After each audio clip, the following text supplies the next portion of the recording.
미국 국방부가 한국 방위산업체에 비밀리에 기술 협력을 요청했다. 이유는 단 하나. 세계 최고 성능을 자랑하는 신형 미사일 탄도 기술 때문이다. 바로 한국이 자체 개발한 현무-7 탄도미사일의 36톤 다탄두 기술.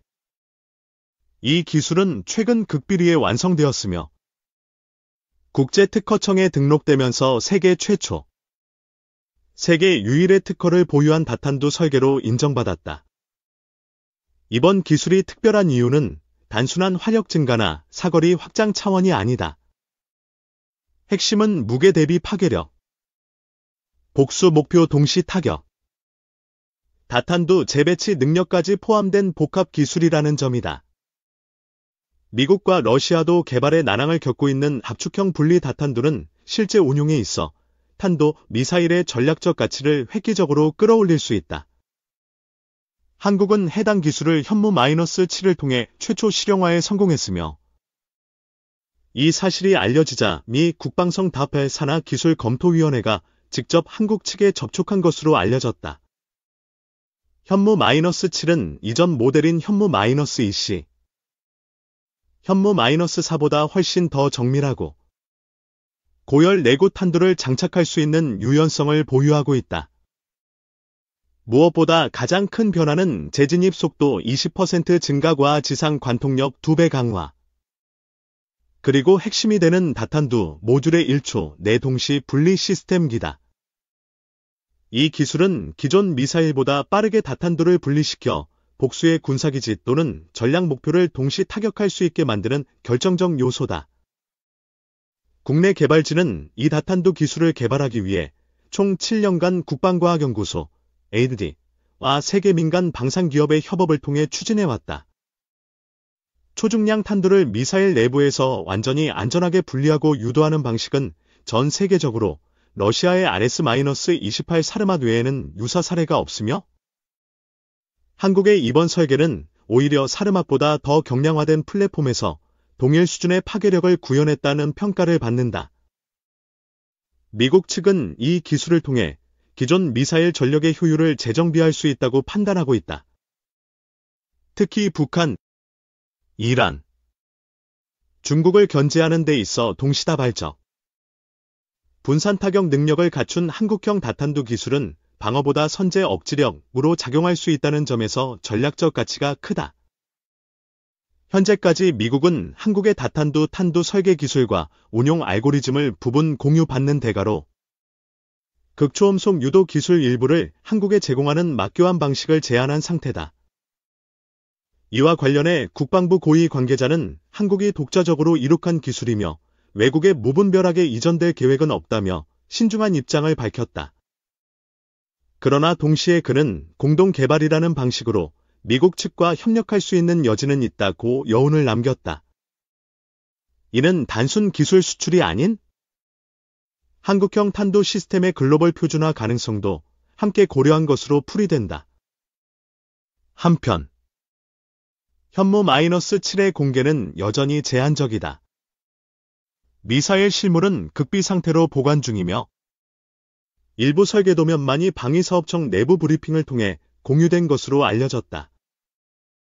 다만 국내 방산업계는 이미 이 기술을 통해 차세대 전술 지대지 미사일, KTAC-MS, 함정 발사형 미사일 플랫폼, 위성 타격용 고고도 유도체계 등 다양한 파생 모델을 개발 중이다. 이는 한국이 단순한 미사일 운용국에서 벗어나 미사일 플랫폼 수출국으로 전환될 결정적인 분기점이 될 수 있다는 전망도 나온다. 이번 특허 등록 역시 주목할 만하다. 한국은 국제특허 출원번호 PCT-깔 2025년 11월 777로 이번 다탄두 설계를 국제지재권 등록에 성공했으며 현재는 미국과 프랑스를 포함한 총 7개국의 특허, 유효성을 확대 출원 중이다. 방위산업계는 이 특허가 확보되면 향후 다탄두 설계 수출 시 로열티 수입만 연 5천억 원 규모에 이를 수 있다고 분석한다. 국내 정치권도 즉각 반응하고 있다. 국회 국방위원회 소속 한 의원은 한국형 미사일 기술이 단순 자주국방 차원이 아니라 이제는 외교 경제 기술 안보의 중심축이 됐다며 정부가 이 기술을 전략 자산으로 보호하고 활용해야 한다고 강조했다. 실제로 이번 기술은 미국뿐 아니라 영국, 이스라엘, 호주 등으로부터도 정보 공유 및 군수협력 요청이 이어지고 있는 것으로 전해진다. 무기 체계의 진화는 단순히 폭발력의 문제가 아니라 정확도, 효율, 전략적 기민함의 문제다. 한국은 이번 현무-7의 다탄두 기술을 통해 국산 무기 값싼 대안이라는 기존 인식을 완전히 바꿨다. 이제는 기술 표준을 선도하고 미국조차 기술 요청을 해오는 기술 독립국이자 방산 강국으로 올라선 것이다. 그리고 이 기술력의 정점에 현무-7이 서 있다. 이번 현무-7 다탄두 기술의 세계적 특허, 취득 소식에 가장 민감하게 반응한 국가는 다름 아닌 인도네시아였다. 과거 KF-21 공동개발 과정에서 지분과 기술 이전을 주장하며 갈등을 빚은 바 있는 인도네시아는 이번에도 현무-7 개발 협력국 명단에 자신들이 제외된 것에 대해 불만을 표출했다. 특히 일부 현지 언론은 한국이 자국 기술의 우월성을 기반으로 더 이상 동남아 협력을 필요로 하지 않는다고 보도하면서 양국 간 방산 협력 관계에 금이 가는 것 아니냐는 우려도 나온다. 그러나 방위사업청은 이에 대해 현무-7은 전적으로 국내 독자 개발이며 인니와는 아무런 기술 공유나 개발 관련 사항이 없다고 선을 그었다.